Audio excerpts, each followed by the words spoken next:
In today's video, I'm going to teach you Figma versus Photoshop, which is better.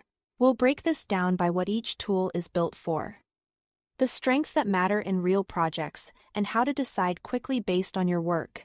Figma is designed for UI and UX, the kind of digital products people click and tap every day. Its biggest advantage is real-time collaboration. Multiple teammates can design, comment, and iterate on the same file without version chaos. Because it's vector-based, your icons, components, and layouts scale infinitely so they stay sharp on any screen size. Figma also includes built-in prototyping, letting you connect screens, add transitions, and simulate flows without exporting to a separate app. Everything saves to the cloud automatically, so your work is always up to date, and sharing is as simple as sending a link.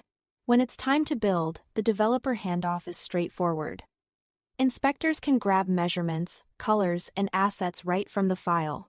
Figma is best for website design, mobile app interfaces, wireframing, and building team-based design systems where consistency and shared components matter. Because it runs in the browser, it's accessible on almost any device, which makes onboarding and remote work smooth.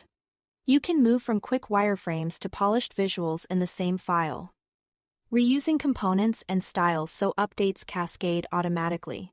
Shared libraries keep buttons, grids, and typography consistent across products, and comments on the canvas make feedback fast and traceable.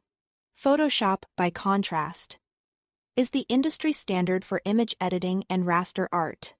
It gives deep, pixel-level control for retouching photos, compositing, and working with textures.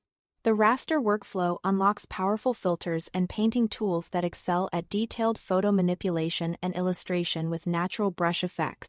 This is where you go for tasks like removing complex backgrounds, blending multiple images, creating high-resolution posters, or crafting rich raster graphics. Photoshop is primarily a desktop application, and it can be resource-intensive, so you'll get the best experience on a capable machine. Here is how to choose, based on the outcome you need. If you are designing interfaces, mapping user flows, wireframing, or maintaining a reusable design system with a team, Figma will feel faster, clearer, and easier to hand off.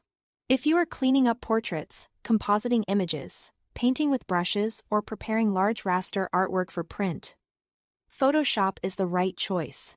Many workflows use both edit and polish imagery in Photoshop, then place optimized assets into Figma for layout and prototyping. That's all to it. Thanks for watching.